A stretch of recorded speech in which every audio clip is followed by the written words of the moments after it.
Our study explores the feasibility of active locomotion in in-car VR by user-applied steering gains.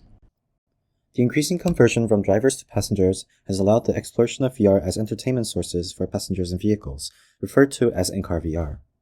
To date, the majority of in-car VR applications have implemented virtual scenarios in which the in-car VR user becomes a passenger of a virtual vehicle, while synchronizing the player's movements within the virtual world with the actual movement of the car. The reasons for this is to provide an immersive experience with kinesthetic feedback as well as mitigating motion sickness. However, synchronizing the virtual movement with the movement of the actual car has an innate limitation in that it restricts the freedom of the active mobility of the user. We argue that self-control over the virtual self can have a significant impact in the in-car VR context, so in this study we examine the feasibility of active user-applied locomotion deviating from the real car's path.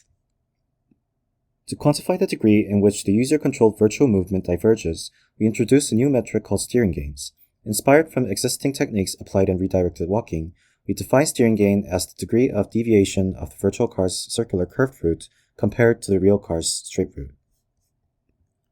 The notation for steering gains follows the mathematical definition of curvature as the reciprocal of arc radius, which can also be translated kinematically as the amount of degrees the virtual vehicle is rotated per meter traveled. We applied this definition of steering gains in a contained user study to examine the feasibility of active locomotion. By comparing usability factors between degrees of applied steering gain, we aim to determine how active locomotion affects the in-car VR experience. We recruited 20 participants and operated the study in the passenger seat of a real car, with the Logitech wheel used for the steering gain input. Participants were instructed to follow a designated curving path so that the degree of steering gain is maintained throughout each trial. We tested a total of 5 conditions, including a passive baseline, where differing levels of steering gain were applied. To determine the usability of each condition in which steering gains were applied, we used the SPS questionnaire to measure spatial presence, the SSQ questionnaire and a self-reported sickness scale to measure motion sickness, and finally a forced yes or no question regarding overall gain acceptance.